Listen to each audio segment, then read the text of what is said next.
Teenager disappears in the middle of a call. In 2008, 19-year-old college student Brandon Swenson was driving home after a night out when he crashed into a ditch on a gravel road in middle of fucking nowhere, Minnesota. He knew as well as us that this was a classic horror movie setup, so he called his parents and asked for a ride. Because of the whole boonies at night thing, Swenson's parents had trouble finding him. When they couldn't find his car at the location he provided, they got back on the phone for over 45 minutes to play the world's worst game of Marco Polo. Swenson claimed he could see lights from a nearby town and was heading in that direction. But things took a turn for the creepy when he suddenly yelled, "Oh shit," before his father could even scold his son for using such filthy language. The call cut off, and that's the last anyone ever heard from Swenson. Hundreds of volunteers, 34 dogs, and 120 days later, only his car was found. So, what the hell happened to him? There was no evidence of foul play or any suggestion that Swenson wanted to disappear. Phone records showed that he was wrong about his location. When he made his last call, he was about 20 miles away from the town he claimed to be walking towards. The likeliest explanation is that he fell into a nearby river, but the search came up empty. And in the 2 days following his disappearance, all calls to his cell phone rang. If he did stumble into the river, he didn't take his phone with him. Needless to say, "oh shit" are not the last words you want to hear from a loved one before they disappear forever without explanation. If this was a found footage film, we would get a blurry conclusion featuring a psychobilly, chainsaw killer, or a monster not worth the hype.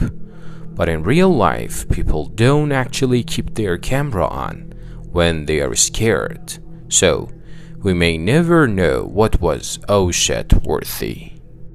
That said, this was only 6 years ago, and crack reached a shitload of people. If anybody out there knows what happened to him, or hell, if Brandon himself is reading this or listening to me, call the tip line at 1-877-996-6222 or email them at bca.coldcaseatstate@mn.us.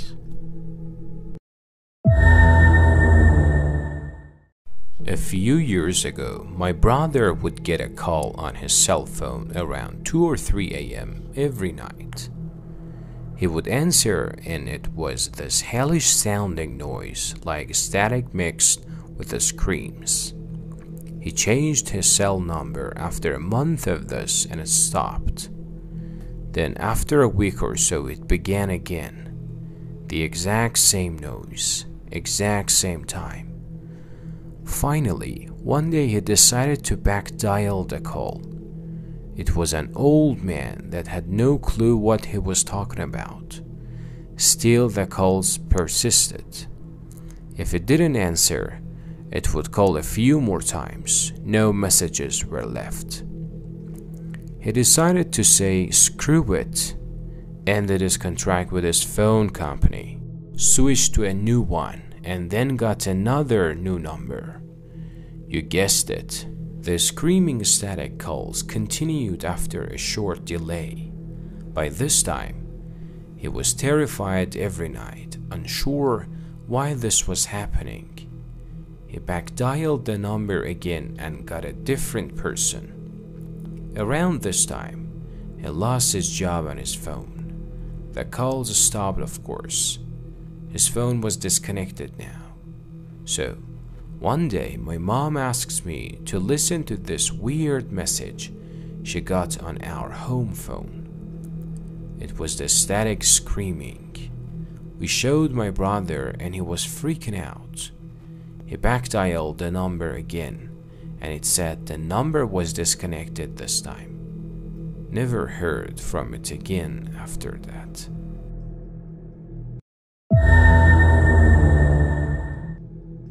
In 1931, there lived a man named William Wallace, who was the polar opposite of the guy from Braveheart. Instead of giving inspirational speeches to lead Scotsmen into battle, this Wallace worked as a London insurance agent and spent his free time leading chess pieces into battle.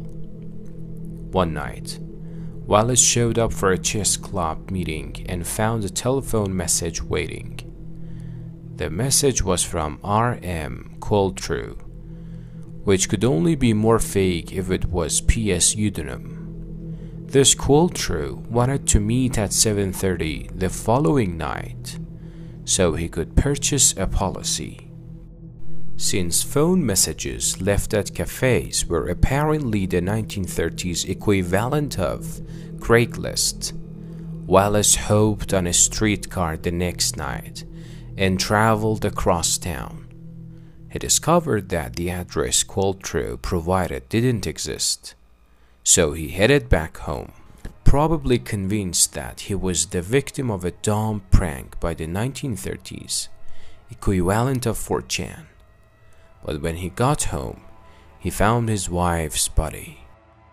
Julia Wallace had been beaten to death, and the mysterious R.M. Coultrue was the obvious suspect. And after an investigation, police revealed they had determined Coultrue's true identity. It was Wallace Jenkins. Authorities argued that Wallace had left a message to fabricate an alibi, murdered his wife, hopped on a streetcar, dicked around for an hour, then went home to discover his wife's body. Wallace was put on trial, found guilty, and sentenced to hang. Mystery solved, right? Not quite. In order for Wallace to have committed the crime, he would also have to be the Flash. For starters, the employee who took the call from Coultrue was pretty certain it wasn't Wallace's voice. There was a blood mobile's worth of blood at the murder scene, but not a single trace was found on Wallace. A delivery boy who spoke to the victim about 4 minutes before her husband's streetcar left, so a frail, 52-year-old man had to beat his wife to death, dispose of the weapon, clean himself, and sprint several blocks in the span of a Katy Perry song. It seems the police decided to pin the murder on Wallace to avoid doing any real work, and the equally lazy jury went along with it because it was keeping them from their cucumber sandwiches. Thankfully, the Court of Criminal Appeal wasn't staffed by incompetent assholes, and they immediately overturned the bullshit conviction.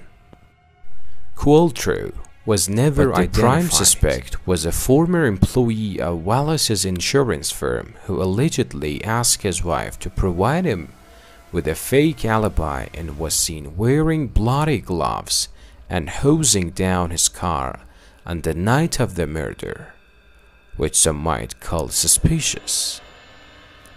Whatever happened, if a prank caller can lure a man out of his home, murder his wife, and get the guy wrongfully convicted, being asked if your refrigerator is running suddenly doesn't seem so bad.